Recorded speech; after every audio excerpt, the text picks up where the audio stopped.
இணையதளம் மற்றும் சமூக ஊடகங்களை பயன்படுத்துவதில் அரசு கொண்டு வரப்போகும் முக்கியமான மாற்றங்கள். இது ஐடி ரூல்ஸ், தகவல் தொழில்நுட்ப விதிகள் தொடர்பான செய்தி. மார்ச் 30, 2026 அன்று இந்திய தகவல் தொழில்நுட்ப அமைச்சகம் ஒரு புதிய டிராப்ட் ப்ரொபோசல் வரைவு திட்டத்தை வெளியிட்டுள்ளது. என்ன இந்த புதிய மாற்றம்? இதுவரை செய்தித்தாள்கள் அல்லது செய்தி நிறுவனங்கள் இணையதளத்தில் செய்தி வெளியிட்டால் மட்டுமே அரசு அதை முறைப்படுத்தும் விதிகள் இருந்தன.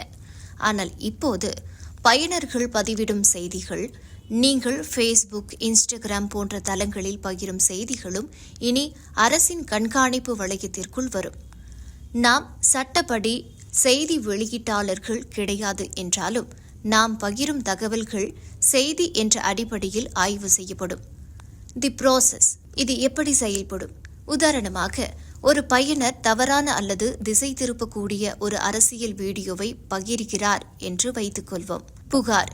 அந்த பதிவை பற்றி யாராவது புகார் அளித்தால் அரசு அமைத்துள்ள இன்டர் டிபார்ட்மெண்டல் கமிட்டி, துறைகளுக்கிடையிலான குழு அதை ஆய்வு செய்யும். நடவடிக்கை.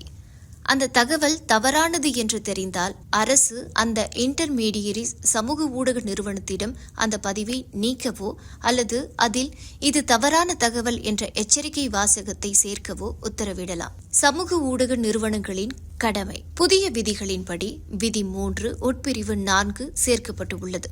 முகநூல், கூகுள் போன்ற நிறுவனங்கள் அரசின் வழிகாட்டுதல்களை கண்டிப்பாக பின்பற்ற வேண்டும்.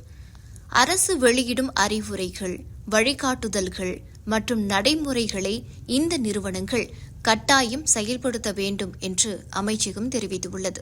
இணையதளத்தில் நாம் எதை பகிர்ந்தாலும் அதற்கு ஒரு பொறுப்பு இருக்கிறது என்பதை புரிந்து கொள்ள வேண்டும்.